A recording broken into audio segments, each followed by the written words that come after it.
Hello friends, welcome to my YouTube channel. आज हम देखेंगे अजमेर का चौहान वंश। देखिए, चलो शुरू करते हैं। प्रश्न 1, बिजोलिया शिलालेख की रचना किस चौहान शासक के समय में की गई थी? पृथ्वीराज तृतीय सेकंड, विग्रहराज चतुर्थ, सोमेश्वर चौहान या पृथ्वीराज तृतीय के समय में? देखिए, बिजोलिया जो शिलालेख था उसकी रचना की गई थी सोमेश्वर चौहान के समय में। ठीक है, ये जो सोमेश्वर चौहान थे वो जो हमारे विग्रहराज चतुर्थ थे इनके चाचा थे। देखिए, विग्रहराज चतुर्थ जो थे इनके समय में विग्रहराज चतुर्थ जो थे इनके बाद में इनका पुत्र अपरगांगेय शासक बना।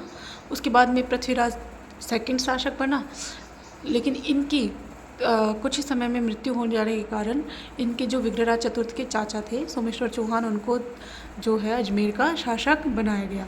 इन्होंने इनकी पत्नी का नाम कर्पूरी देवी और इनका जो पुत्र था वो था पृथ्वीराज तृतीय।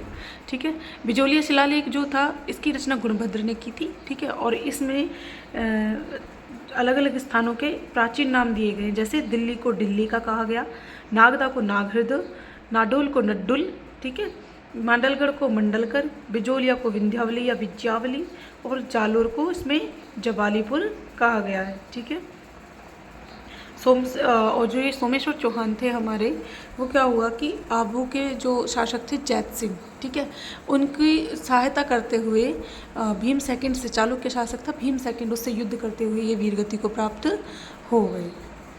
चलो आगे चलते हैं। प्रश्न 2, दल पुंगल व राय पिथोरा किस चौहान शासक की उपाधियाँ थी? पृथ्वीराज चौहान तृतीय, विग्रहराज चौहान चतुर्थ, सोमेश्वर चौहान या अर्णोराज? देखो, दल पुंगल और राय पिथोरा किसकी उपाधियाँ थी? हमारे पृथ्वीराज चौहान तृतीय की।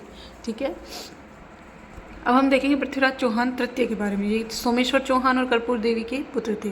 सोमेश्वर चौहान की मृत्यु के बाद में ये 11 वर्ष की उम्र में सबसे कम उम्र में शासक बने। ठीक है, इसके बाद में गोविंद राज जो था इनके जो पुत्र था, और इनकी पत्नियां थी संयोगिता और इच्छा देवी। ठीक है, इनका सेनापति खांडेराव था, प्रधानमंत्री कैमास, दरबारी विद्वान थे इनके चंद्रवरदाई, जयानक, जनार्दन, विश्वरूप और पद्मनाभ। ठीक है, अगला प्रश्न, तुमुल का युद्ध किस किस के मध्य लड़ा गया? ठीक है, परमर्दी देव वर्सेज पृथ्वीराज तृतीय, नागार्जुन वर्सेज पृथ्वीराज तृतीय, चालुक्य भीम थर्ड वर्सेज पृथ्वीराज तृतीय, मोहम्मद गोरी वर्सेज पृथ्वीराज तृतीय। देखो, तुमुल का युद्ध, सबसे पहले पृथ्वीराज चौहान का हम देखेंगे तुमुल का युद्ध।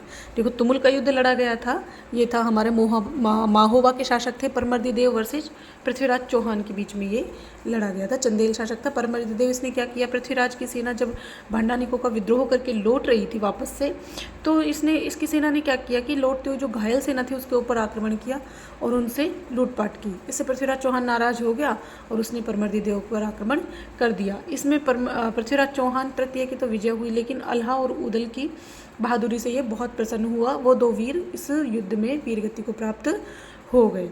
दूसरा हम देखेंगे नागार्जुन और पृथ्वीराज तृतीय के बीच में कौन सा युद्ध हुआ? इनके बीच में युद्ध हुआ गुड़गांव का युद्ध। ठीक है, गुड़गांव का युद्ध हुआ 1178 में इनके बीच में। देखो, नागार्जुन जो था पृथ्वीराज का चाचा था, लेकिन ये क्या चाहता था, ये अजमेर की गद्दी हथियाना चाहता था, इसलिए ये विद्रोह करना चाहता था।